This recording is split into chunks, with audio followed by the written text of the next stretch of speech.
everyone. This is another video of the series of interviews PM4NGOs is making with project managers around the world. Today, our guest is John Cropper. John, could you please tell us a little bit about yourself? Yeah, of course. Well, hi, Edson, and hello to everybody, to all of the people who are looking at the video. Let me give a little bit of background. Well, I've been working in projects for a very long time. I think once you're into decades, the years are just a detail. And I probably started the same as most of you, actually. My boss told me I needed to get something done, and I was told to do it before a certain time, and then I had some resources. I didn't even know that project management existed, and that was, many years ago. And then,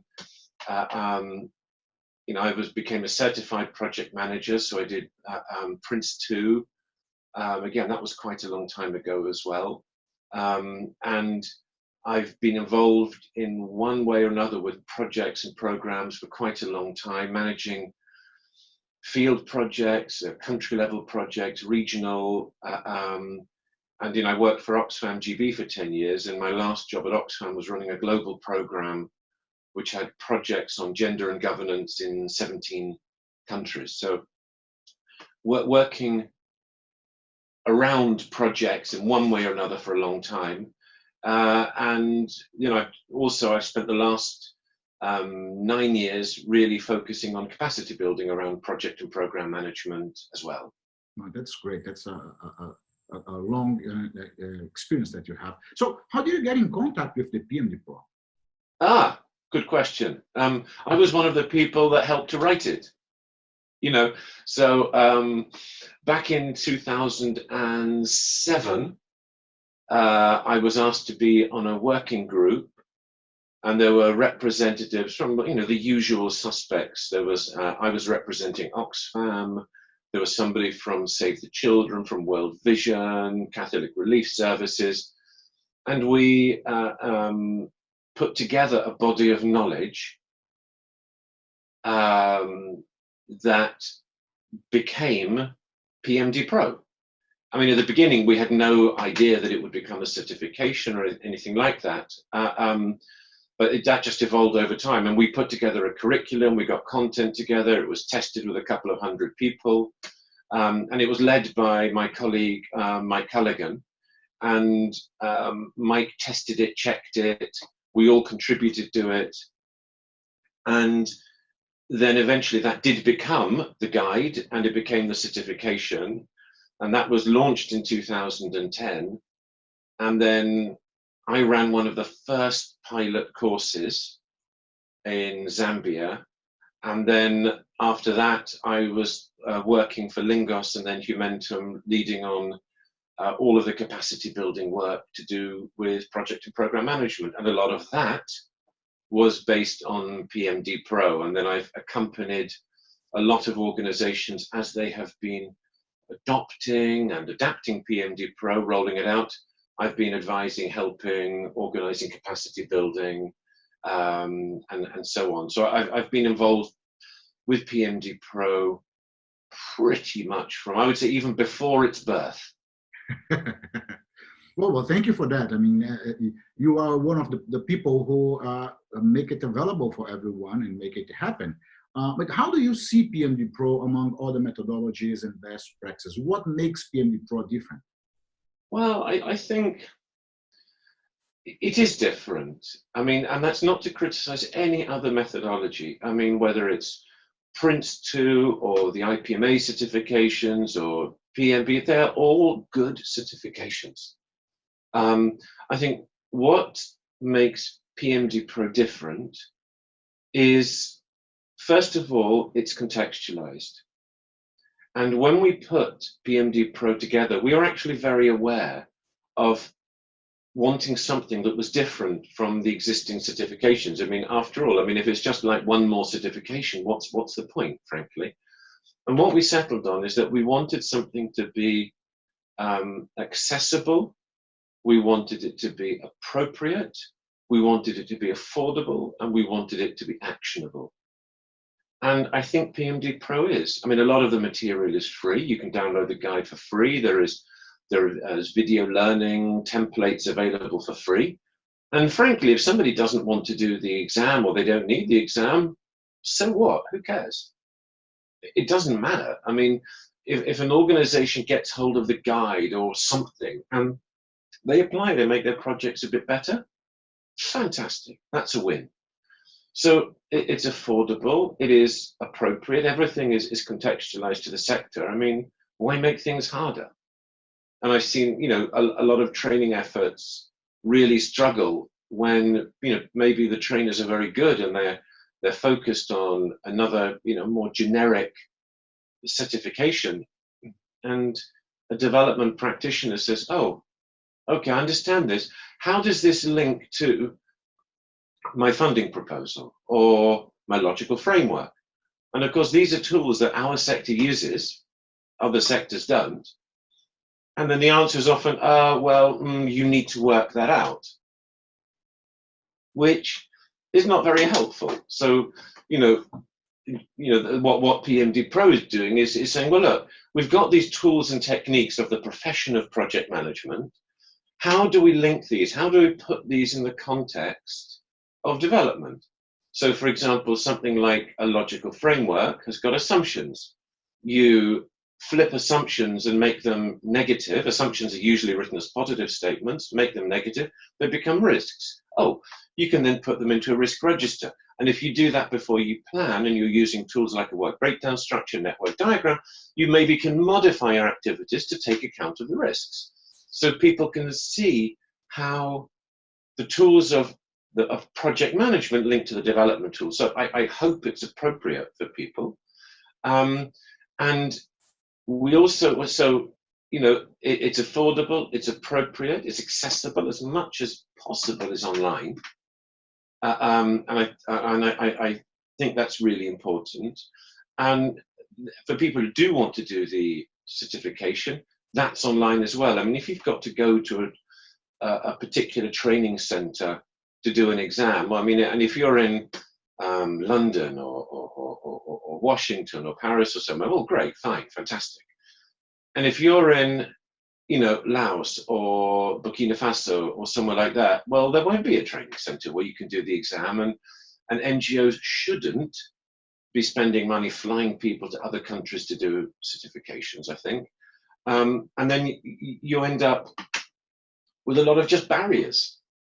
So in between being online and having as much as possible for free, and then the exams being $22 per person for local organizations, what we've tried to do is to remove barriers and obstacles.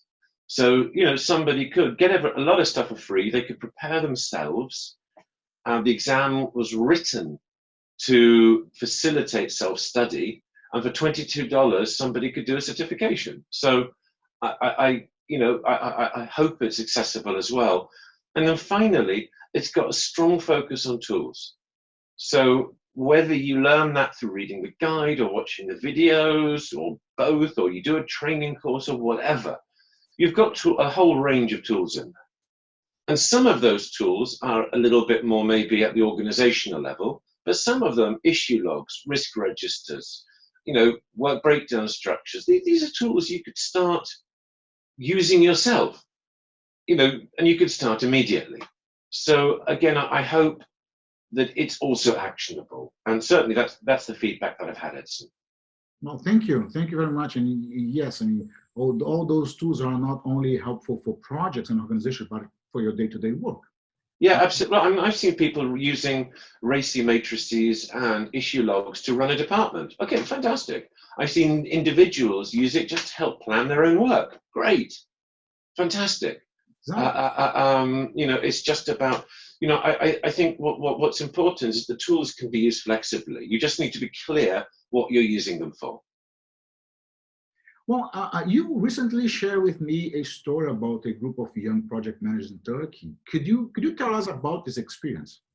Yeah, absolutely. Yeah, I was working in Turkey very recently with a local organization, and they were doing, you know, some phenomenal work, providing health services, some financial support, some psychosocial support, a range of services to a refugee population, mostly Syrian refugees living in one of the poorer sectors of Istanbul. And, you know, it confirmed something that, well, I've seen many times.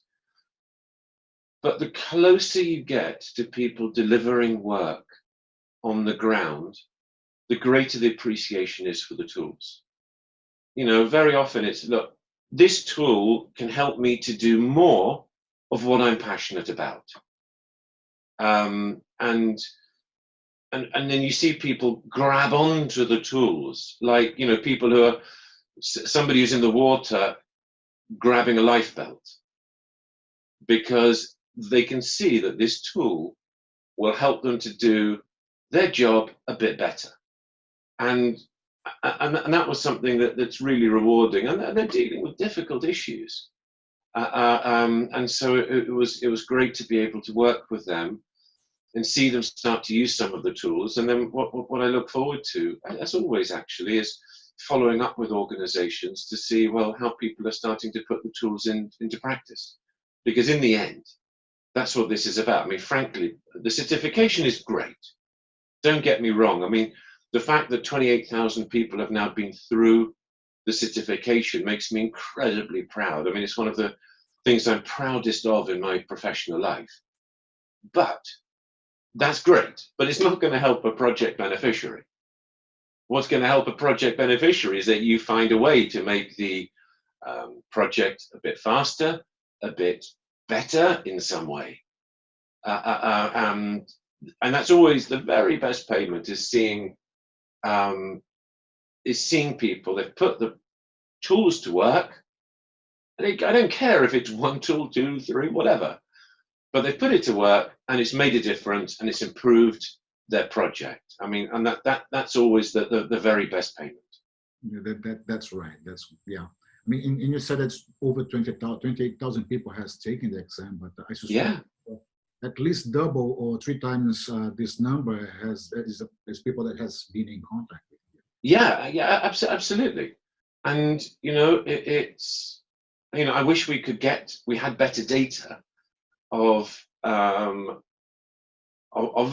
you know.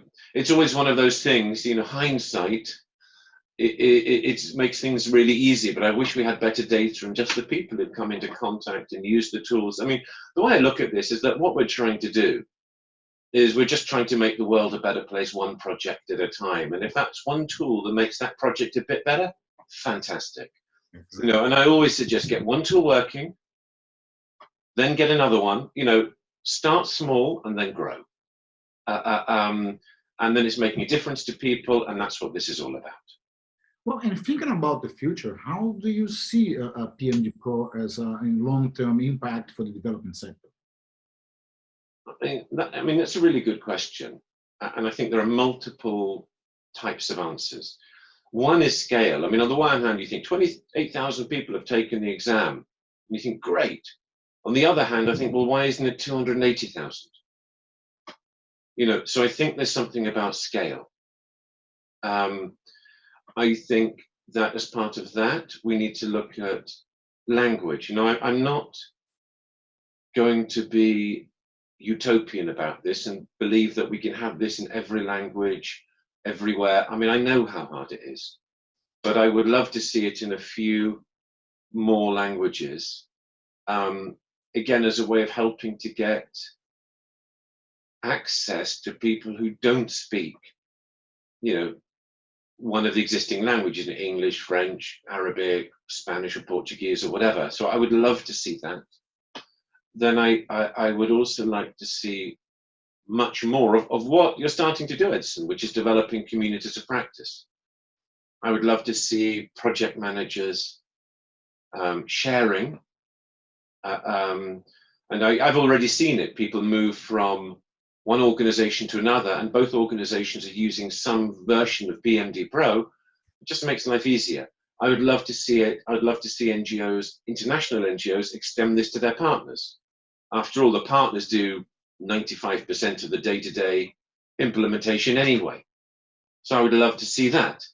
I would like to see what you're starting to see, but I would like to see project management recognized as a profession within both the development and humanitarian sectors, so that we'll see that in the same way that you might have somebody recognized for a technical specialism such as WASH or livelihoods or whatever it is, but also project management with almost like a career stream around project management. I mean, I think one of the challenges at the moment is people are often moved, you're good at projects, you get bigger projects, you then get a program, and then you get pulled into line management, into being a deputy country manager or a head of programs, and then a country director. And there are people, and I knew one person who actually didn't want that, and she stayed as a humanitarian project manager because that's what she wanted to do, and she was really good at it, but that means very often getting less money than if you're a country director. And so I would love to see a career stream where project managers are, is treated as a profession in its own right. So yeah, they're just some ideas. I mean, if I had a magic wand, Edson, that's what I would, if I live at the Harry Potter School of Project Management, those are some of the things that I would magic up. Well, thank you, John. Thank you for planting the seed, for starting this whole process, and being involved through the development of PM4NGOs, all the best practices like the program DPro. And thank you for your partnership. And let's continue to work to reach all those achievements. Well, absolutely. I mean, at Pyramid Learning, I mean, Mike Culligan and I, we're the co-founders. I mean, we put together PM4NGOs. I mean, and Mike was the lead author and led the process, and I've been leading implementation. And Mike was also the lead author of DPro and DPro. So we are absolutely fully committed to this. I mean, really, it's how can we use credentials, certifications, bodies of knowledge to, on the one hand, drive professionalism of the sector, but also to democratize learning so that the people who really need it, field staff, partners, can access the learning that they need to, just to make the world a better place. Yes, thank you, John. Thank you again. And thank you all for watching this video. So hope to see you all in your next video.